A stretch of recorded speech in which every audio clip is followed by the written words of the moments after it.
Nah, BPIP ini yang menurut saya ini pantas untuk dibubarkan dengan situasi seperti ini.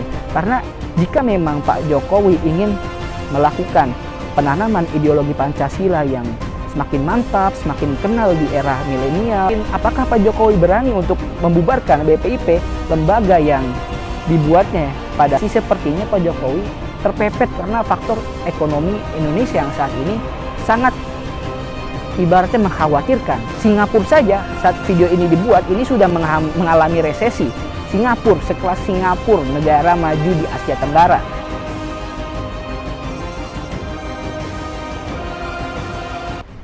Assalamualaikum warahmatullahi wabarakatuh. Kembali lagi teman-teman di segmen Angkringan, angkat isu dengan ringan. Nah, kali ini saya akan membahas kelanjutan dari pidatonya marah-marahnya Pak Jokowi kepada menteri-menteri tersebut. Nah, di dalam pidato itu jika kita saksamakan bahwa Pak Jokowi itu juga mengancam tidak hanya mereshuffle kabinet, tetapi juga akan membubarkan lembaga negara. Nah, kelanjutan itu dilanjutkan oleh Pak Jokowi bahwa statement beberapa waktu dekat ini Pak Jokowi akan melakukan pembubaran lembaga negara. Diperkirakan kurang lebih 18 lembaga negara. Nah, saya mengutip berita dari Tempo.co yang judulnya Jokowi akan bubarkan 18 lembaga negara dan ini dua alasannya. Saya bacakan ya. Presiden Joko Widodo atau Jokowi mengatakan merampingkan sejumlah lembaga di dalam pemerintahannya, setidaknya ada 18 lembaga yang sudah ada dalam daftar. Dalam waktu dekat ini ada 18 lembaga akan dibubarkan. Ini kata Jokowi. Langkah ini seakan menjadi realisasi Jokowi usai memberi ancaman pembubaran lembaga saat sidang kabinet paripurna pada 18 Juni 2020 yang lalu. Saat itu ia mengatakan akan membubarkan lembaga negara yang tak mampu menunjukkan performa baik dalam penanganan COVID-19. Meski begitu, saat dikonfirmasi ulang, Jokowi mengatakan rencana pembubaran ini dilaksanakan salah satunya karena faktor biaya. Semakin ramping suatu organisasi, semakin besar pula biaya yang disimpan negara. Nah, ini kata Jokowi nih, ucapan nih. Kalaupun bisa dikembalikan ke menteri, ke kementerian, ke dirjen, direktorat, direktur, kenapa kita harus pakai badan-badan itu lagi, ke komisi-komisi itu lagi? Nah, ini kata Pak Jokowi. Jokowi mengatakan negara dengan sistem organisasi yang ramping lebih mampu bergerak cepat dalam persaingan zaman. Kecepatan menjadi faktor utama dalam persaingan saat ini. Terus Pak Jokowi mengatakan lagi, saya ingin kapal itu sesimpel mungkin sehingga bergeraknya menjadi cepat.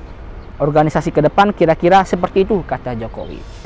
Nah, ini jika kita lihat dari argumentasi Pak Jokowi ini, sebenarnya cita-cita merampingkan birokrasi yang transparan, birokrasi yang simpel itu sudah diwacanakan pada janji kampanye Pak Jokowi. Itu sudah dijanjikan waktu itu. Bahkan partai oposisi sempat menegur Pak Jokowi juga untuk merealisasikan janji kampanyenya ini. Karena ketika masa jabatan dilantik periode kedua Pak Jokowi, ini janjinya itu tidak sinkron gitu dengan apa yang dilakukan Pak Jokowi. Kita lihat di awal-awal masa jabatan periode 2 Pak Jokowi, di mana ia menambah beberapa birokrasi lagi seperti penambahan KSP. Lalu juga ada penggemukan KSP dengan ada staf sus milenial. Nah, ini seperti kontradiksi dengan ucapan janji Pak Jokowi ini. Nah, sekarang lagi-lagi Pak Jokowi ingin merampingkan katanya karena faktor biaya. Nah, mungkin kalau saya indikasi sepertinya Pak Jokowi terpepet karena faktor ekonomi Indonesia yang saat ini sangat ibaratnya mengkhawatirkan. Singapura saja saat video ini dibuat ini sudah mengalami resesi. Singapura, sekelas Singapura, negara maju di Asia Tenggara. Nah, makanya Pak Jokowi ini mungkin ingin merampingkan lembaga-lembaga birokrasi untuk penghematan biaya negara. Tetapi saya ingin bertanya, kenapa baru pas COVID ini, ibaratnya pas kepepet barulah mensipelkan birokrasi? Kenapa nggak sesuai dari janjinya di awal-awal periode awal itu? Nah, kedua, ada opini yang berseliweran di ranah opini publik mengenai politik, bahwa 18 lembaga negara tersebut salah satunya adalah membubarkan lembaga OJK. Nah, lembaga OJK ini kita tahu sendiri bahwa lembaga ini mencakup dalam bidang ekonomi. Nah, ini sebenarnya dalam situasi ekonomi seperti ini, kenapa Pak Jokowi malah menghapus lembaga yang seharusnya ini bisa menjadi saling sumbangsih untuk mempertahankan ekonomi Indonesia.